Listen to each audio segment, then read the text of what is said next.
Haas is set to embark on a new era in their journey, as the F1 2024 season will mark the first time in their history that Guenther Steiner is not there calling the shots as team principal. Instead, with the team having made the shock announcement that Steiner was out with immediate effect, it was confirmed that Ayao Komatsu will assume the team principal position. It is almost unthinkable to imagine Haas without Steiner, for while the team bears the name of its owner Gene Haas, this was really Steiner F1 in all but name. Steiner became one of the breakout stars of the Netflix series Drive to Survive. His blunt, outspoken attitude towards his role and often his drivers, along with his inventive and explosive bouts of swearing, proved hugely popular with viewers. He does not fox smash my door. His public appearances often attracted more fans than those of his drivers, and last year he published a best-selling book. However, the team slumped to P10 and last in the F1 2023 Constructors' Championship, a result which understandably did not please the owner Gene Haas. The team is a relatively new team in the world of Formula One, having made their debut in the 2016 season. Since then, the team has had a mixed record, with no race wins to their name. In their first season, Haas impressed with a strong start, finishing in 6th place in the Constructors' Championship. However, the team struggled in the latter half of the season, and they finished 8th overall with 29 points. In the 2017 season, the team finished 8th again, with 47 points. It achieved a best result of 5th in 2018 but slumped to 9th the following season. Since then it has only finished as high as 8th on one occasion. That came in 2022, when the team capitalized on a major change in the technical regulations, and scored a 5th place finish in the opening race. But it failed to progress from there, and even with a more experienced driver lineup in 2023 ended the season last. From the very beginning, Haas F1 had a different business model compared to other F1 teams. Gene Haas entered Formula One with a low-cost model that allowed small and new teams to compete in the sport. However, this approach has proven to be a double-edged sword. While the team has managed to compete on a relatively small budget, it has also faced financial constraints that have affected its performance. For instance, in 2020, Haas finished a lowly 9th in the Constructors' Championship, with Gene Haas reportedly questioning whether pumping tens of millions into the team was worth it.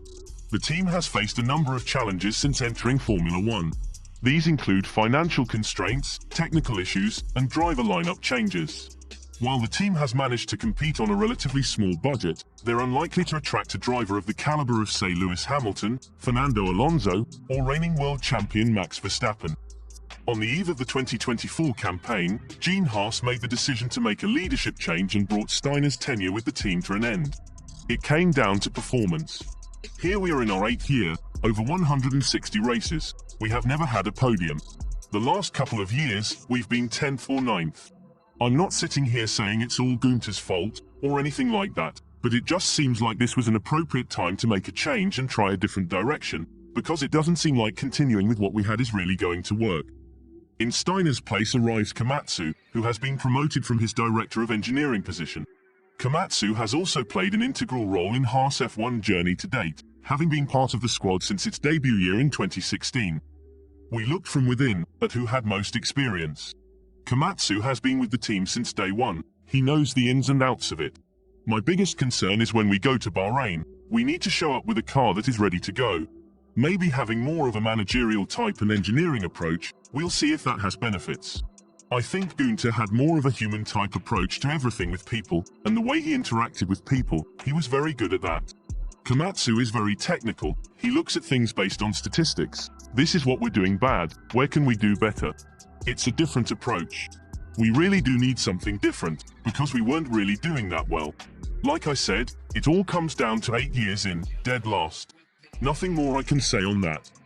Hulkenberg's 7th place in Australia was the highlight of last year, along with Magnussen's 3 10th place finishes. Across 2 separate spells, Magnussen raced under Steiner for Haas for 6 seasons.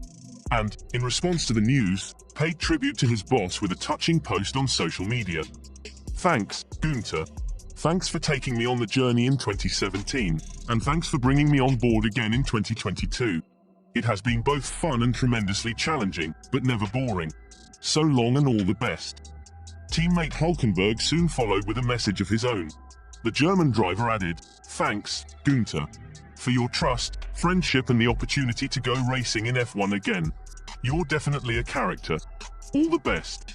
Though the news surprises almost everybody, given Steiner's importance to the organization, his permanent presence there, and the fact he was F1's third longest-serving team boss, it's not come completely out of the blue. There has been discontent bubbling away for some time now, and the situation had been coming to a head behind the scenes. There were frustrations with the way that Haas was run from the very top. Gene Haas, who has seemingly become apathetic towards his own F1 team, and refused to invest in it significantly beyond what it already has. Steiner and Haas disagreed on the team's potential in its current form, with a limited UK base in Banbury, a technical facility in Maranello where Haas has a critical alliance with Ferrari, and a barely used but excellent headquarters in the United States. While Steiner felt Haas needed steady investment over the next few years, as it had outgrown its unique multi-location, Ferrari-dependent model, Haas believes the team has underachieved and does not need more resources or improved facilities to perform better. Hours before Steiner's shock departure, senior staff member Simone Resta has also left the team, just a few weeks before the 2024 car will be unveiled. According to the Italian reports, technical director Resta has left due to disagreements with Gene Haas and a reported lack of motivation. Resta joined Haas from Ferrari in January 2021, with the Italian set to help the team running on Ferrari-powered engines. Resta reportedly discussed the plans of the team with Gene Haas, but was left unsatisfied and as a result, has walked out on the newest addition to the F1 grid. Gene Haas wanted the car to follow the design of Red Bull instead, which is reported as being the main sticking point between the two parties. As to where Resta may go, a return to Ferrari could be on the cards after he first joined them in 2001, while a move to Audi could also be a possibility.